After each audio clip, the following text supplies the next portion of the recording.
નમસ્તે બાળ દોસ્તો, ડીકે એજ્યુકેશન ચેનલમાં આપનું સ્વાગત છે.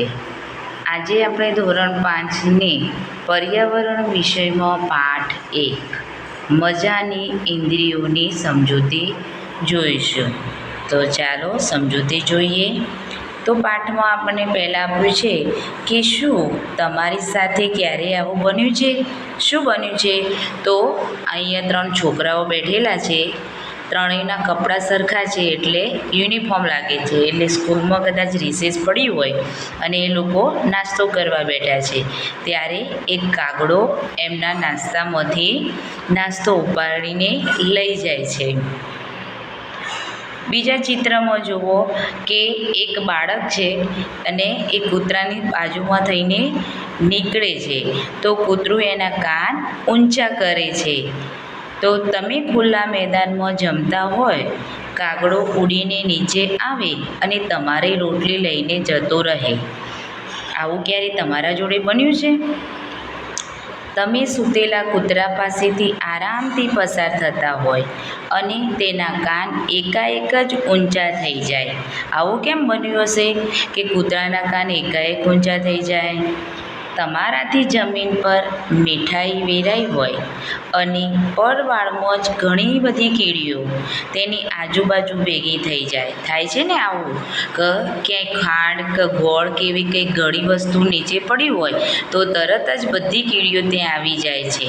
તો કીડીઓને કઈ રીતના ખબર પડી કે અહીંયા ખોડ કે ગોળ છે? તો આવું શા માટે બન્યું? વિચારોને કહો. તો આવું એટલા માટે બન્યું કે દરેકે દરેક પ્રાણીમાં એક ઇન્દ્રિયો હોય છે. તો એમનામાં જોવાની, સૂંઘવાની વગેરે અને સાંભળવાની ક્ષમતા વધારે હોય છે, એટલે કે તીવ્ર હોય છે. એના કારણે આવું બને છે. કાગડાની જોવાની તીવ્રતા આપણા કરતાં વધારે હતી એટલે તે ઉપર રેરે જોઈ ગયો. કીડીઓની સૂંઘવાની તીવ્રતા વધારે છે, જ્યારે કૂતરાની સાંભળવાની તીવ્રતા વધારે છે. એટલા માટે આવું બન્યું કે એમની જોવાની, સાંભળવાની અને તીવ્રતા વધારે છે. તો પ્રાણીઓને પણ જુદી જુદી ઇન્દ્રિયો હોય છે. ઇન્દ્રિયો એટલે કે આંખ, કાન, નાક એ બધી, એટલે જોવું, પારખવું, સૂંઘવું એ બધું તેઓ જોઈ શકે છે, સાંભળી શકે છે, સ્વાદ, ગંધ અને લાગણી અનુભવી શકે છે. ઘણા પ્રાણીઓ તેમના ખોરાકને ખૂબ જ દૂરથી જોઈ શકે છે, જેમ કાગડો જોઈ ગયો હતો ને તેમ. ઘણા પ્રાણીઓ ઝીણામાં ઝીણો અવાજ એટલે કે ઘણઘણાટ સાંભળી શકે છે. તો કૂતરું એની બાજુમાંથી તમે એકદમ ધીમા અવાજ કર્યા વગર જતા હોય છતાં પણ એ દૂરથી પણ એ ઝીણામાં ઝીણો અવાજ પણ એ સાંભળી શકે છે, એટલે કે તેની સાંભળવાની તીવ્રતા વધારે છે. ઘણા પ્રાણીઓ તેમના મિત્રોને ગંધથી શોધી શકે છે. પ્રાણી સૃષ્ટિ એ અદ્ભુત ઇન્દ્રિયોના ઉદાહરણોથી ભરપૂર છે. હવે કીડી તેના મિત્રને કેવી રીતે ઓળખી જાય છે? તો એક કીડી મેદાન ઉપર જતી હતી. તેણે બીજી બાજુથી કીડીઓનું જૂથ આવતું જોયું. પહેલી કીડી ઝડપથી તેના દર પાસે પાછી આવી. રક્ષક કીડી તે કીડીને ઓળખી ગઈ અને અંદર આવવા દીધી. કીડીઓનું જૂથ આવતું હતું, પરંતુ એ કીડીએ કીડીઓના જૂથ જોડે ગઈ નહીં અને દર જોડે જતી રહી. તો દરેક કીડીના દર આગળ એક રક્ષક કીડી હોય છે, જે એમના દરની રક્ષા કરતું હોય છે. અને એ રક્ષક કીડીને ખબર પડી ગઈ કે આ અમારા દરની કીડી છે અને એને અંદર આવવા દીધી. તો એ તેને કેવી રીતના ઓળખી? તો કીડીએ કેવી રીતે જાણ્યું કે બીજી કીડીઓ તેમના જૂથની નથી? તો દરેક કીડી પોતાના શરીરમાંથી એક પ્રકારની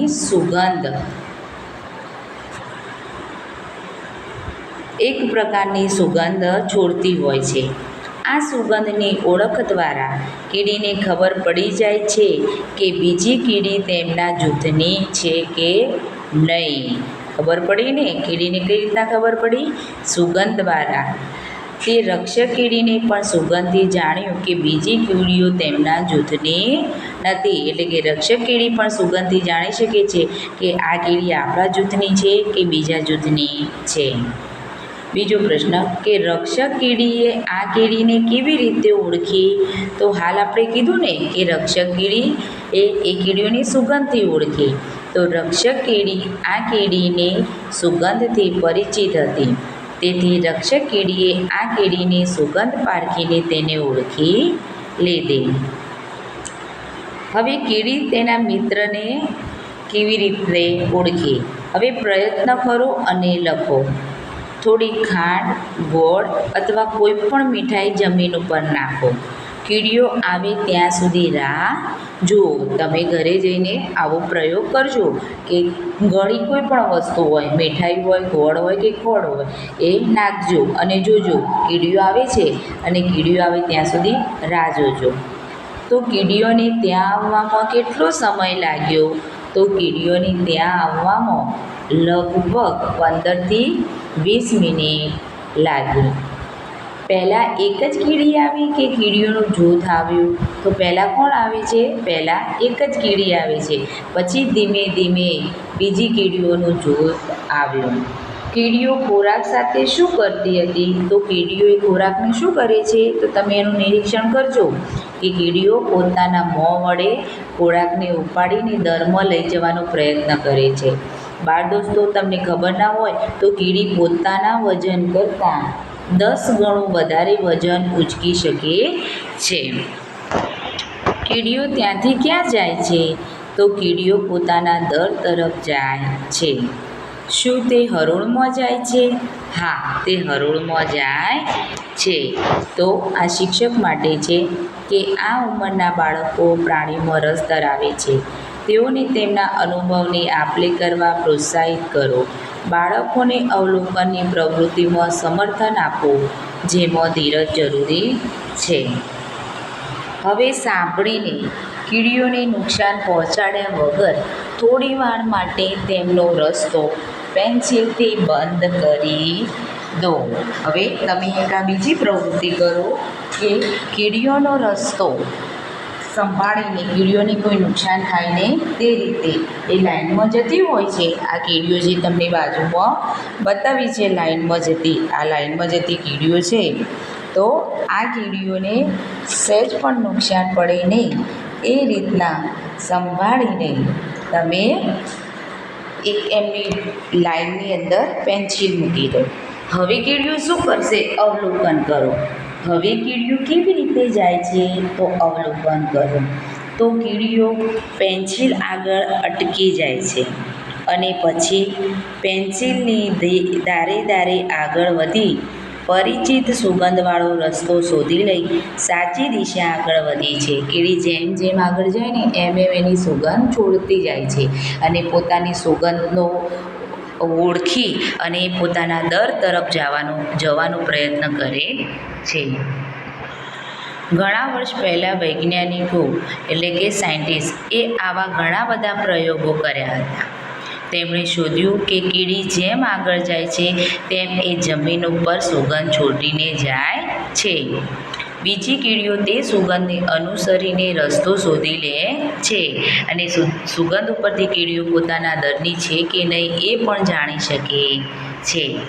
હવે તમે અંદાજ લગાવી શકો કે જ્યારે તમે રસ્તો બંધ કર્યો ત્યારે કીડીઓ કેમ આવું વર્તન કરે છે?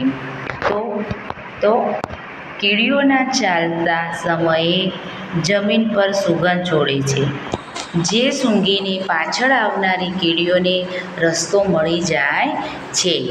જ્યારે આપણે કીડીઓનો રસ્તો રોકીએ ત્યારે પરિચિત સુગંધવાળો રસ્તો શોધવા માટે કીડીઓ આવું વર્તન કરે છે. તમે મચ્છરથી ક્યારેય મુશ્કેલી પડી છે? જરા વિચારો. તમને કેવી રીતે ખબર પડી કે તમે ક્યાં છો? તો મચ્છરને કઈ રીતના ખબર પડી કે તમે અહીંયા છો? તો હા, મને મચ્છરથી ઘણીવાર મુશ્કેલી પડી છે. મચ્છર આપણા શરીરની સુગંધ તથા શરીરના તાપમાન પરથી આપણને શોધી લે છે. મચ્છરો તમને તમારા શરીરની સુગંધથી શોધી લે છે. તેઓ તમને તમારા પગની પાણીની સુગંધથી અને શરીરના તાપમાન ઉપરથી પણ શોધી લે છે. હવે આ શું છે કે હું રેશમનો કીડો છું. હું માદા કીડાને તેની સુગંધથી ઘણા કિલોમીટર દૂરથી પણ ઓળખી લઉં છું. એટલે કે દરેક પ્રાણીનામાં કંઈક ને કંઈક એવી શક્તિ હોય છે કે એ ઓળખી જાય. તમે કૂતરાને ત્યાં સૂંઘતા જોયો છે? તે શું સૂંઘવાનો પ્રયત્ન કરે છે તે વિચારો. તો આ પ્રશ્નનો જવાબ આપણે જોઈશું અહીંયા. હા, મેં કૂતરાને તો સૂંઘતો જોયો છે. તમે પણ જોયો જ હશે બાળ દોસ્તો.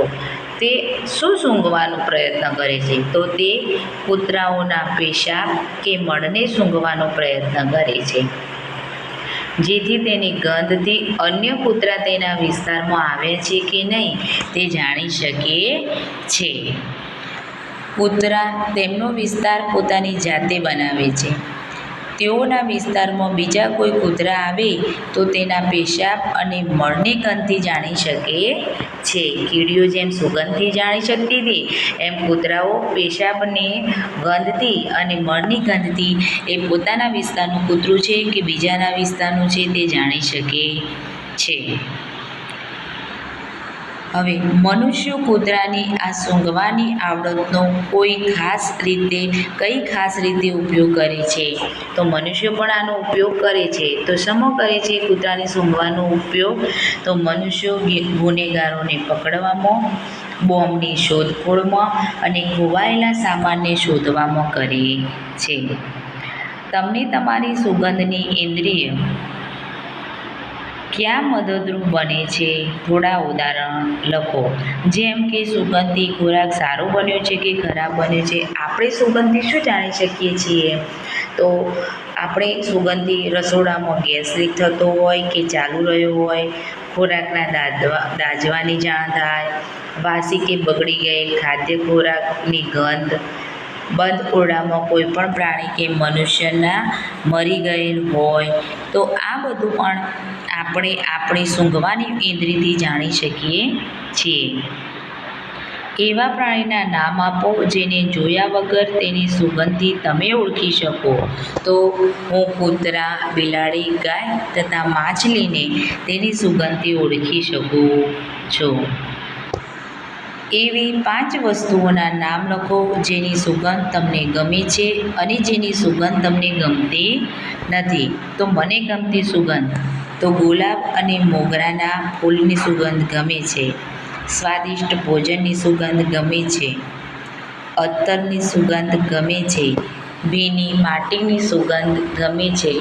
અગરબત્તીની સુગંધ ગમે છે. અને શાની સુગંધ નથી ગમતી?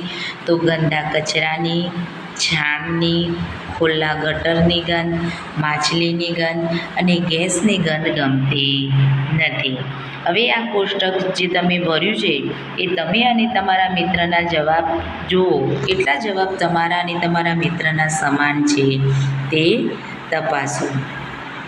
હવે શોધી કાઢો, શું તમારા કુટુંબના કોઈ સભ્યના કપડામાંથી સુગંધ આવે છે?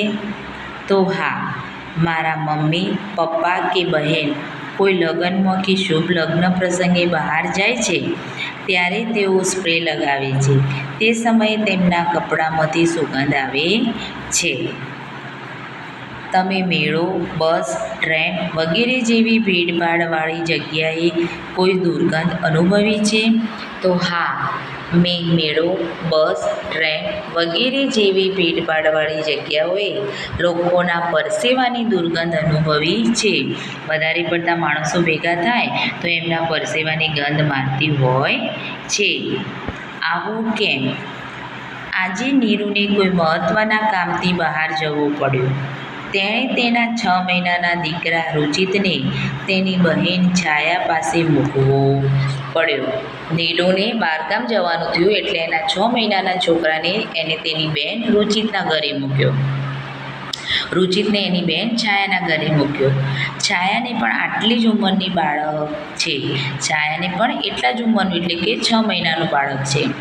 રમૂજ લાગશે કે બંને બાળકોને એકી સાથે મળ આવે છે.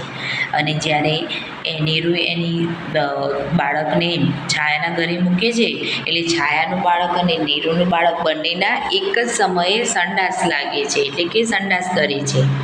તેણે ખુશીથી તેની દીકરીને સાફ કરી લીધી અને જ્યારે તેમણે સંડાસ કર્યું ત્યારે છાયાએ તેની દીકરી હતી એનું સંડાસ કંઈ પણ એને ગંધ આવી નહીં, એને સરસ રીતે સાફ કરી દીધો. પરંતુ જ્યારે તે તેની બહેનના દીકરા રુચિતને સાફ કરતી હતી ત્યારે તેણે પોતાનું મોં દુપટ્ટાથી ઢોકી દીધું. પરંતુ એ જ્યારે એની બહેનના છોકરાને સંડાસ સાફ કરતી હતી ત્યારે એને ગંધ મારતી હતી એટલે એને દુપટ્ટાથી એનું મોઢું ઢોકી દીધું અને નાક ઢોકી દીધું અને પછી એને સાફ કર્યું. તો છાયાએ આવું કેમ કર્યું? વિચારો અને ચર્ચા કરો. છાયા જ્યારે રુચિતનું બાળોતિયું સાફ કરતી હતી ત્યારે તેને મોં ઢોકી દીધું, પણ પોતાની દીકરીનું બાળોતિયું સાફ કરતી વખતે આમ ન કર્યું. તમારા મતે તેણે આવું કેમ કર્યું? તો કેમ કર્યું હશે? કેમ કે એના દીકરીની એ જન્મી ત્યારથી એનું મળ એ સાફ કરતી હતી એટલે એ ગંધથી એ પરિચિત થઈ ગઈ હતી એટલે એ ગંધ એને ગંધ નહોતી લાગતી. જ્યારે એની બહેનનો દીકરો રહ્યો એને તો એ પહેલી જ વખતે સાફ કરતી હતી એટલા માટે.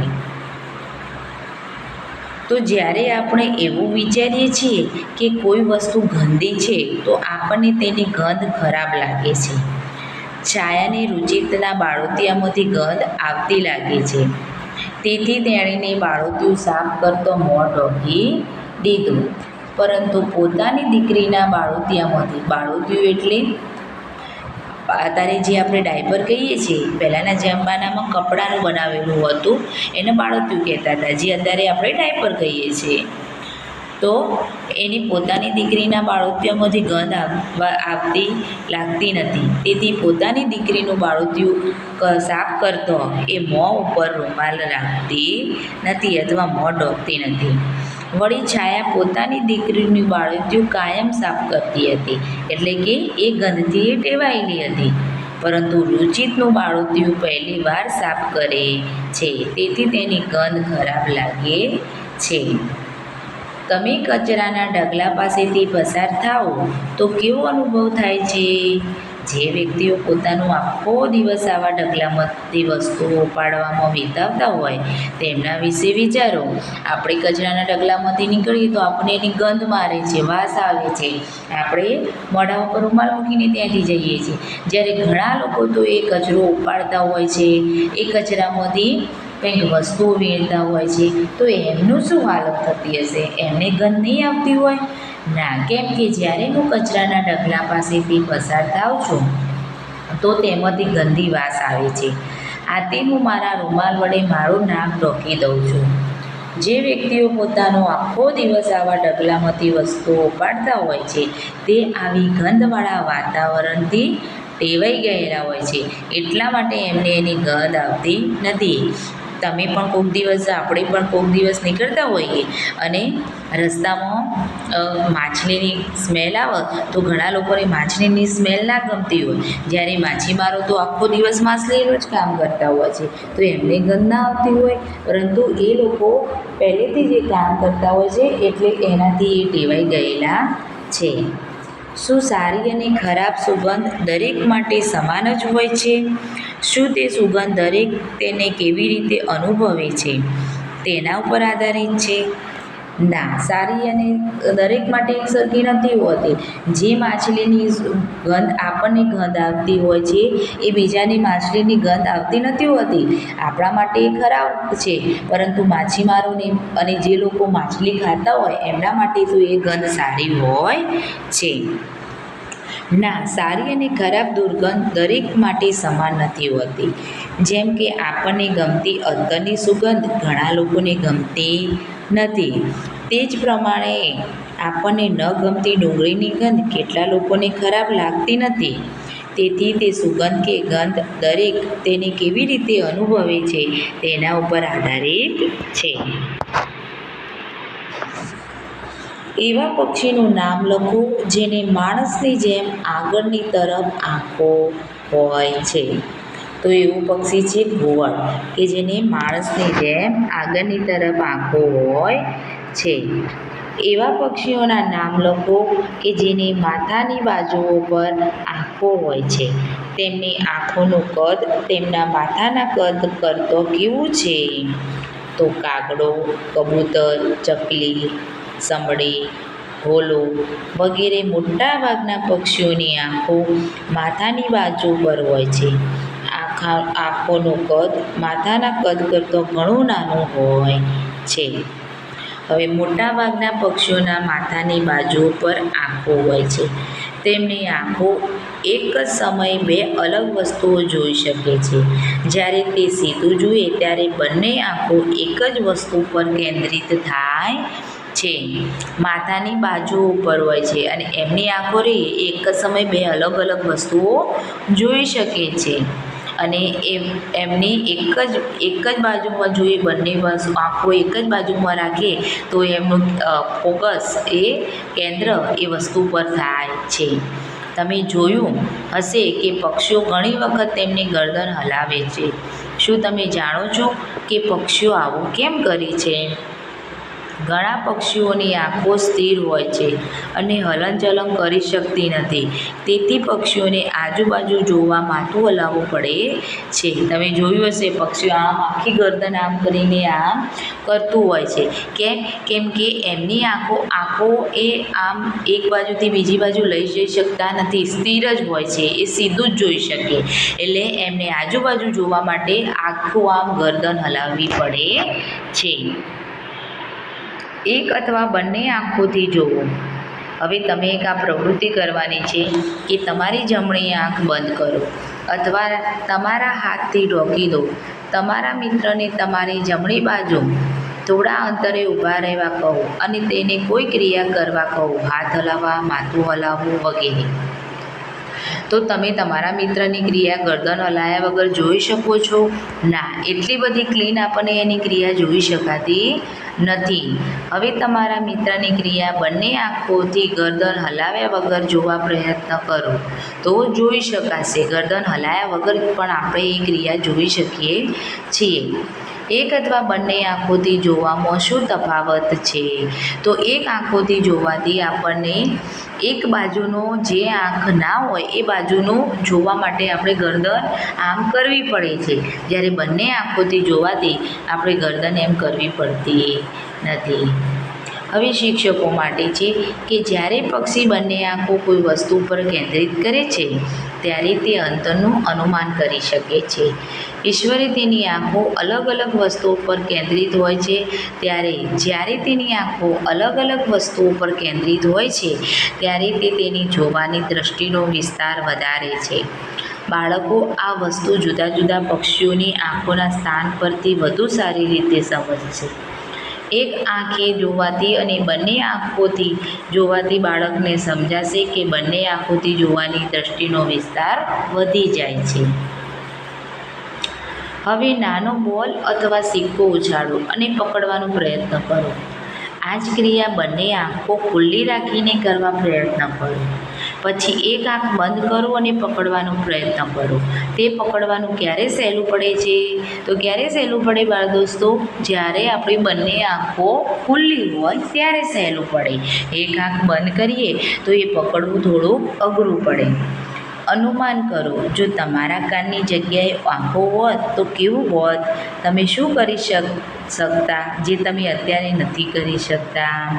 તો આપણી કાનની જગ્યાએ આંખો હોય તો આપણે બંને બાજુથી બધું જોઈ શકીએ છીએ. આપણે પણ ગરદન આમ આગી પાછી કરવી પડે નહીં. કેટલાક પક્ષીઓ જેવા કે સમડી, ગરુડ, ગીધ વગેરે આપણા કરતાં 4 ગણું દૂર જોઈ શકે છે. જે વસ્તુઓ આપણે 2 મીટર દૂરથી જોઈ શકીએ છીએ તે વસ્તુઓ પક્ષીઓ 8 મીટર દૂરથી જોઈ શકે છે. આપણે 2 મીટર દૂરથી જ અમુક વસ્તુઓ જોઈ શકીએ છીએ, પક્ષીઓ તે 8 મીટર દૂરથી જોઈ શકે છે. એટલે કે એમની આંખો, એમની જોવાની શક્તિ એટલી બધી તીવ્ર હોય છે. શું તમે અનુમાન કરી શકો કે ગરુડ જમીન પર પડેલી રોટલી કેટલા અંતરથી જોઈ શકે છે? તો હા, ગરુડ 1 થી 2 કિલોમીટરના અંતરથી જોઈ શકે છે. અહીંયા આપી છે આ છોકરો જે સફરજન ખાય છે તે આટલા સુધી તે જોઈ શકે છે. શું પ્રાણીઓ રંગો જોઈએ છે? પ્રાણીઓ આપણા જેટલા રંગો જોઈ શકતા નથી. આ ચિત્રમાં કેટલાક પ્રાણીઓ દ્વારા વસ્તુઓ કેવી રીતે જોવાય છે તે જુઓ. તો જુઓ, અમુક પ્રાણીઓને આ છોડ આછો ગુલાબી દેખાય છે, અમુકને તે ઘાટો ગુલાબી દેખાય છે. એટલે ચકલીને તે ઘાટો ગુલાબી લાગે છે. કૂતરા જેવા પ્રાણીને એમાં લીલા ભાગ વધારે અને સફેદ દેખાય છે. જ્યારે આ સરીસૃપ ટાઈપના ઉંદર જેવા પ્રાણીઓને એ પણ અલગ દેખાય છે. એવું માનવામાં આવે છે કે જે પ્રાણીઓ દિવસ દરમિયાન જાગતા હોય છે તે થોડા રંગો જોઈ શકે છે. જે પ્રાણીઓ ફક્ત રાત્રે જ જાગે છે તે વસ્તુઓને માત્ર કાળા અને સફેદ રંગમાં જ જોઈ શકે છે. એટલે કે જે પ્રાણીઓ આખો દિવસ જાગતા હોય એ રંગોનો થોડો અનુભવ કરી શકે છે કે એમને લાલ, લીલો, પીળા રંગની થોડી સમજ હોય છે. પરંતુ જે પ્રાણીઓ ફક્ત રાત્રે જ જાગતા હોય એમને 2 જ કલર દેખાય છે. 2 જ કલરનો એ અનુભવ કરી શકે, ફક્ત કાળો અને સફેદ. તીવ્ર કાન. ધોરણ 4માં તમે વાંચ્યું છે કે આપણે પક્ષીઓના કાન સરળતાથી જોઈ શકતા નથી. તેમને કાનના સ્થાને નાના છિદ્રો એટલે કે મીંડા હોય છે.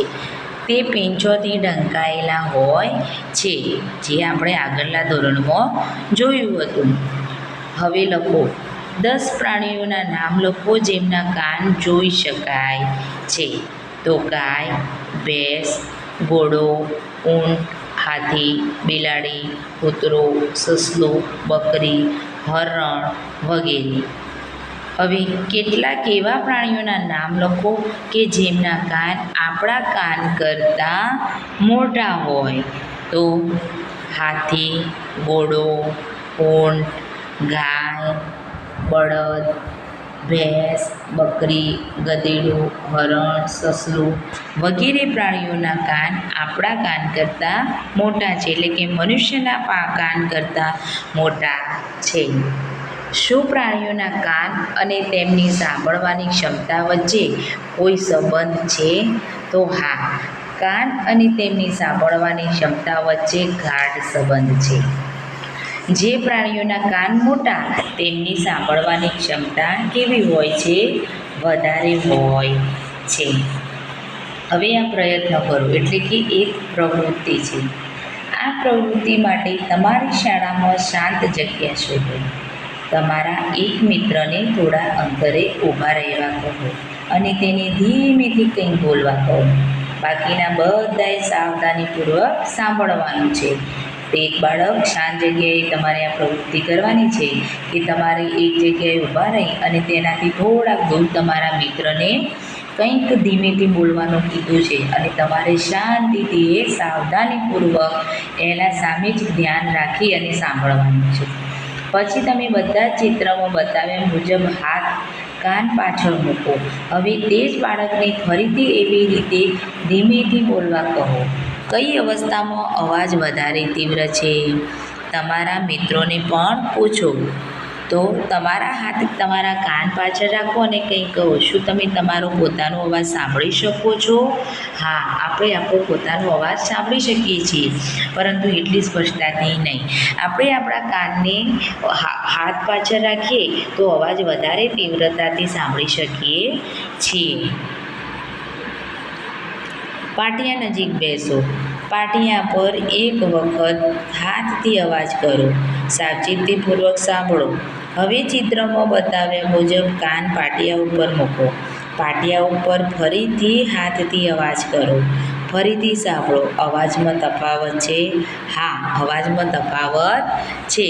તો કઈ રીતના? તો પાટિયા ઉપર હાથથી અવાજ કરતો અવાજ સંભળાય છે, પણ પાટિયા ઉપર કાન મૂકતો અવાજ વધારે જોરથી સંભળાય છે.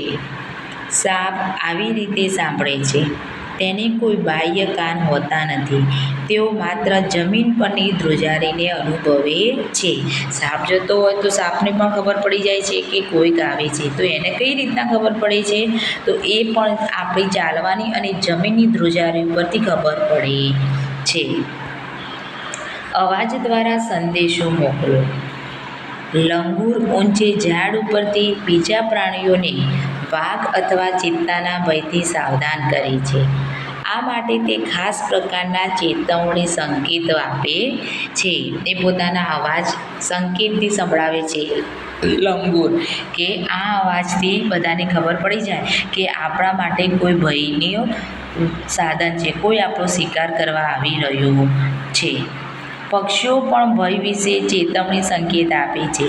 કેટલાક પક્ષીઓ ભય માટે અલગ પ્રકારના અવાજ કાઢતા હોય છે. ઉદાહરણ તરીકે, દુશ્મન આકાશમાંથી આવે તો જુદા પ્રકારની ચેતવણી, અને જો દુશ્મન જમીન પર હોય તો જુદા પ્રકારની ચેતવણીના એ લોકો સંદેશો આપતા હોય છે.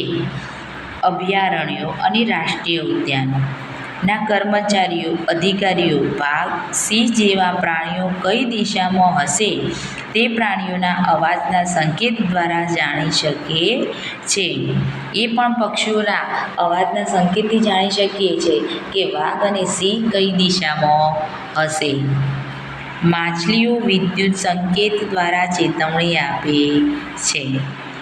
જ્યારે ભૂકંપ અથવા વાવાઝોડું આવવાનું હોય ત્યારે અમુક પ્રાણીઓના અલગ પ્રકારનું વર્તન કરે છે.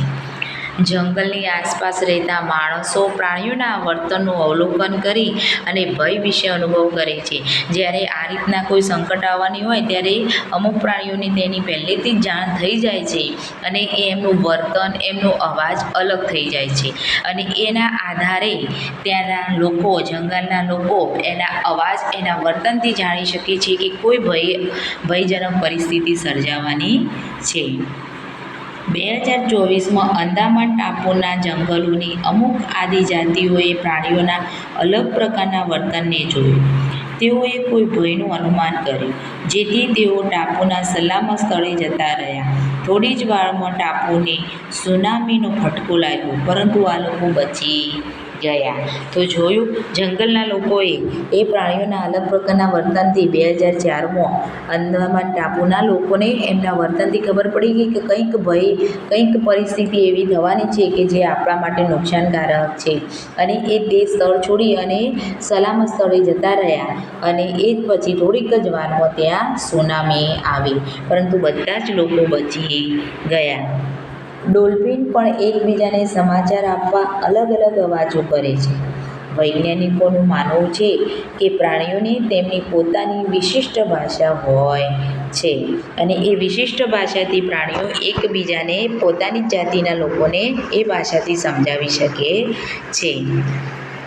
શું તમે પ્રાણીઓના અવાજ સમજી શકો છો? કયા કયા? હા, હું કૂતરા અને બિલાડી જેવા પ્રાણીઓના અવાજ સમજી શકીએ છીએ. શું કેટલાક પ્રાણીઓ તમારી ભાષા સમજે છે? કયા કયા? તો હા, પોપટ, બિલાડી, કૂતરો જેવા કેટલાક પ્રાણીઓ આપણી ભાષા સમજી શકે છે કે જે લોકો આ પ્રાણીઓને પાળતા હોય છે એમની ભાષા કૂતરો, બિલાડી અને પોપટ સમજી શકે છે. અવાજ સાથે કહો. પક્ષીઓ અને ડોલ્ફિનની જેમ તમે પણ તમારી પોતાની સંદેશો આપવાની અવાજની ભાષા બનાવી શકો છો. યાદ રાખજો કે તમારે તમારા મિત્ર સાથે ફક્ત અવાજથી જ વાત કરવાની હોય છે, શબ્દોથી નહીં. તો તમને ખબર હોય તો બાળ દોસ્તો, તમે કોઈ એવી રમત રમતા હોય કે કંઈ એવું કરતા હોય તો આપણે સંકેત રાખતા હોઈએ છીએ કે હું ચપટી વગાડું એટલે તારે સમજી જવાનું કે આ આવે છે. એટલે કે એ પણ એક ઈશારાની ભાષા થઈ. અવાજથી વાત કરવાની નથી, આ શબ્દોની વાત નહીં, અવાજથી સમજાવવાની. તમને ક્યારે અને કેવી રીતે ચેતવણી સંકેત આપવાની જરૂર પડશે? ઉદાહરણ તરીકે, જ્યારે શિક્ષક વર્ગખંડમાં આવે છે. ઘણી વખત છોકરાઓ કહેતા હોય જ્યારે સાહેબ વર્ગમાં આવશે ને ત્યારે હું સિસોટી મારું એટલે બધાએ સીધા બેસી જવાનું. તો આ રીતના પણ આપણે ચેતવણી સંકેત આપીએ છીએ. જાગવું અને ઊંઘવું. કેટલાક પ્રાણીઓ અમુક ઋતુમાં લોબી ગાઢ નિંદ્રામાં જતા રહે છે. પછી તેઓ ઘણા મહિનાઓ સુધી દેખાતા નથી. ધારો કે ગરોળી તમે જોશો તો શિયાળામાં અને ચોમાસામાં નહીં જોવા મળે, પરંતુ ઉનાળામાં વધારે જોવા મળતી છે. દેડકો પણ એવું હોય છે કે આપણને ચોમાસામાં જોવા મળે છે. શિયાળામાં અને એ બધા ક્યાં જતા રહે છે? મરી જતા હશે, જમીનની નીચે જતા રહે છે. તો શું કરતા હોય છે? તો એ લોકો જમીનની નીચે ગાઢ નિંદ્રામાં જતા રહે છે અને ચોમાસામાં બહાર આવે છે. ઠંડીની ઋતુમાં તમે ગરુડીઓને ઘરમાં જોઈ શકતા નથી. શું તમે તે નોંધ્યું છે? તે ક્યાં ગઈ હશે? તમે શું વિચારો છો? તો ઠંડીની ઋતુમાં ગરુડીઓ ક્યાં જતી હશે? તો ઠંડીની ઋતુમાં મેં જોયું છે કે શિયાળામાં ગરુડીઓ ઘરમાં જોવા મળતી નથી. તે આ ઋતુમાં ગરમી મળે તેવી જગ્યાએ લોભી ગાઢ નિંદ્રામાં ચાલી જાય છે, તેથી દેખાતી નથી. હવે સ્લોથ, તો તે રીંછ જેવું લાગે છે, પણ રીંછ નથી, તે સ્લોથ છે. તે દિવસના આશરે 18 કલાક વૃક્ષની ડાળી ઉપર ઊંધા લટકી ઊંઘવામાં વિતાવે છે. આખા દિવસના 18 કલાક એ શું કરે છે? ઊંઘી જ રહે છે. અને ક્યાં? વૃક્ષની ડાળી ઉપર જ. સ્લોથ જે વૃક્ષ પર રહે છે તેના પર્ણો ખાય છે. તેને ક્યારેક જ બીજું કંઈ જોઈએ છે.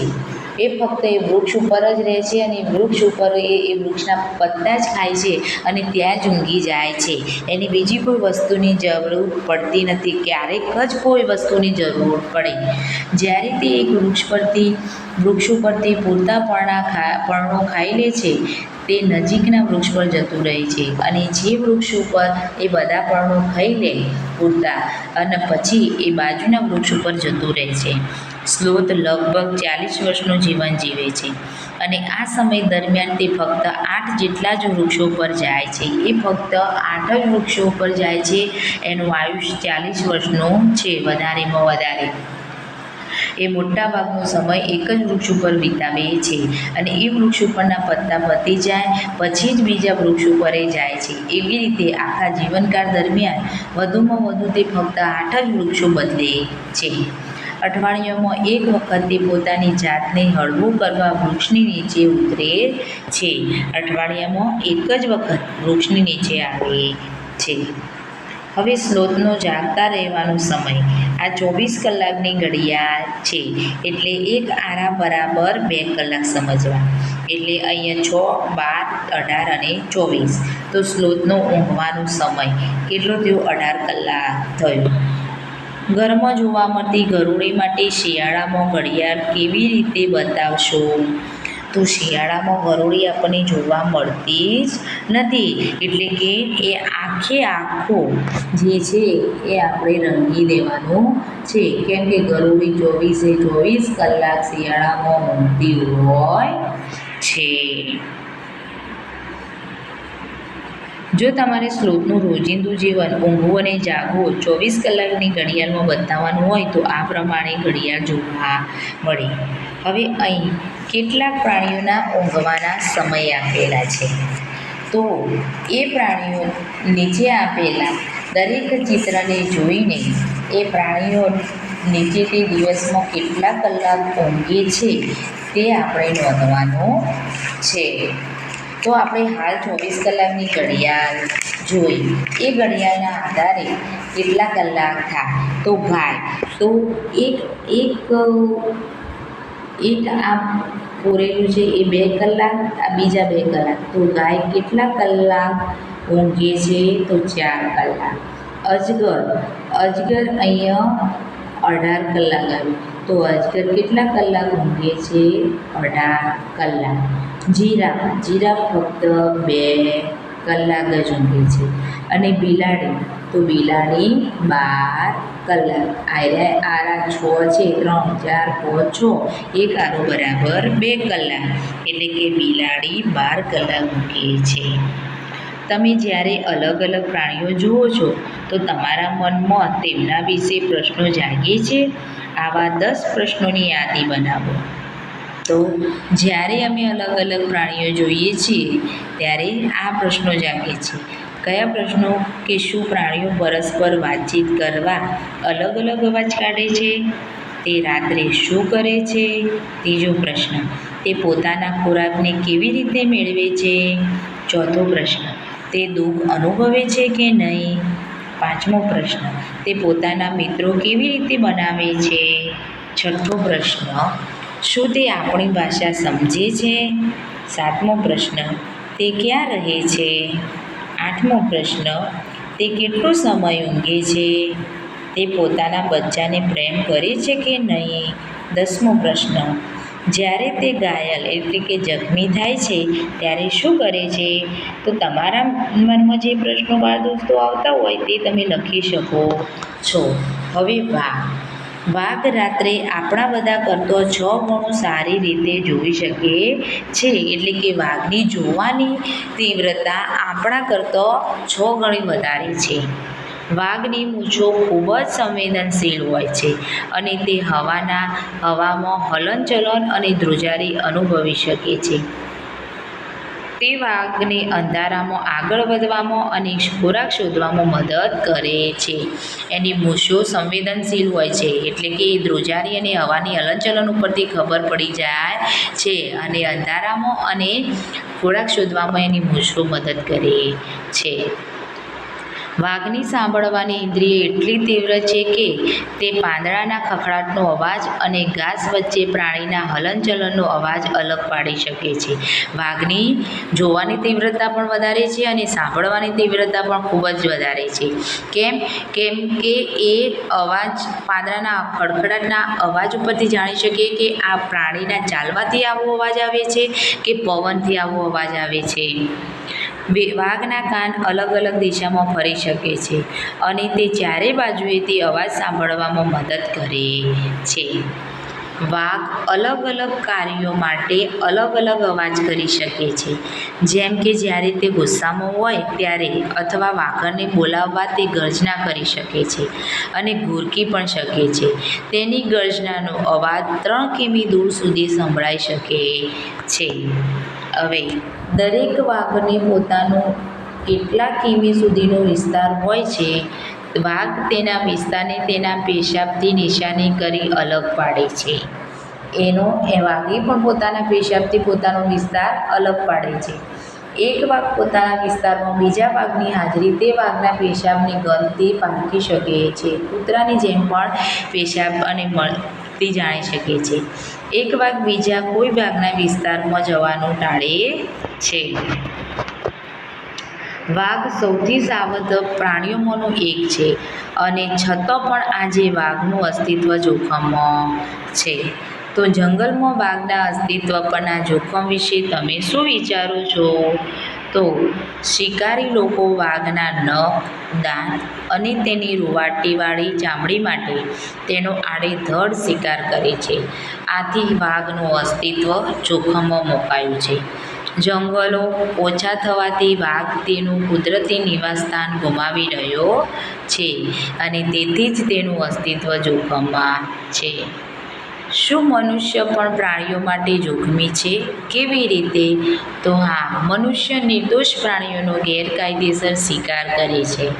તે આનંદ માટે, આજીવિકા માટે, વધુ ધન કમાવવાની લાલચે, પ્રાણીઓના વિવિધ અંગોના વેપાર કરવા માટે વગેરે બાબતે મનુષ્ય પ્રાણીઓને આડેધડ મારી નાખે છે. જેમ કે હાથીને તેના દાંત માટે, ગેંડાને તેના શિંગડા માટે, વાઘને તેના નખ, દાંત અને ચામડા માટે, મગર સાપને તેની ચામડી માટે, કસ્તુરી મૃગને તેનામાં રહેલી કસ્તુરી માટે શિકાર કરવામાં આવે છે.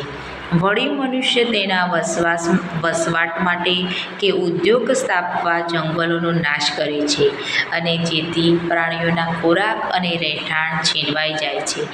આમ મનુષ્યની આ પ્રવૃત્તિ પ્રાણીઓના અસ્તિત્વ માટે જોખમી છે.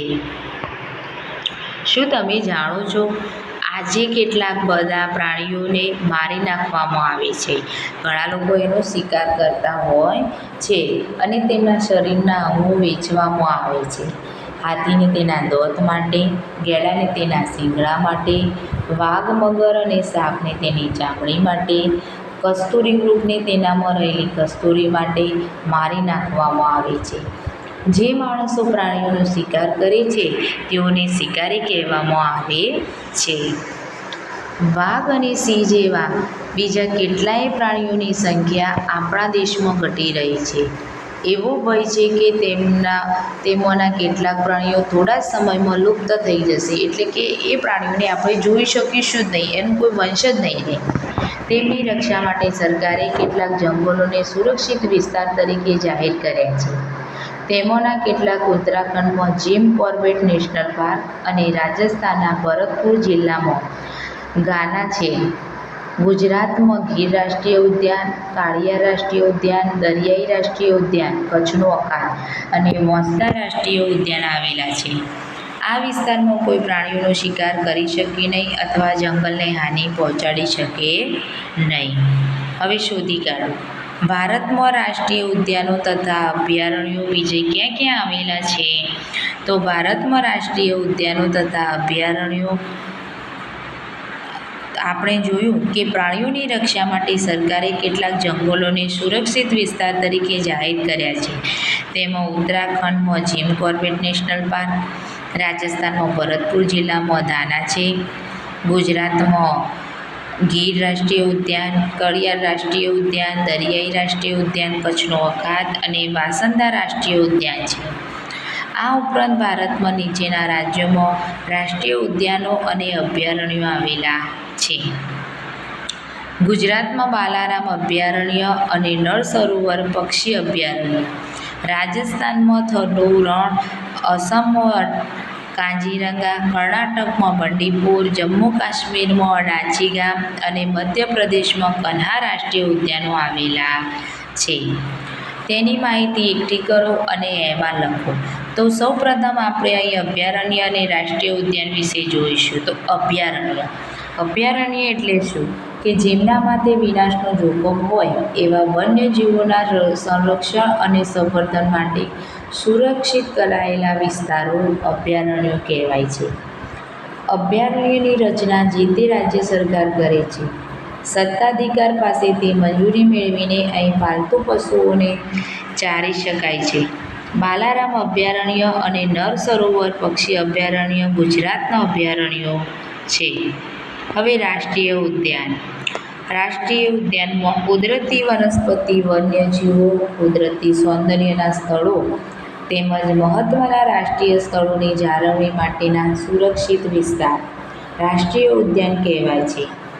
તેની રચના રાજ્ય સરકાર અને કેન્દ્ર સરકારના સહયોગથી થાય છે. તેમાં પાલતુ પશુઓને ચરાવવા પર સંપૂર્ણ પ્રતિબંધ હોય છે. ગીર રાષ્ટ્રીય ઉદ્યાન અને વેળાવદર રાષ્ટ્રીય ઉદ્યાન ગુજરાતના જાણીતા રાષ્ટ્રીય ઉદ્યાનો છે. બાળ દોસ્તો, જો વિડીયો પસંદ આવ્યો હોય તો તેને લાઈક અને સબસ્ક્રાઈબ જરૂરથી કરજો અને તમારા મિત્રોને શેર પણ કરજો.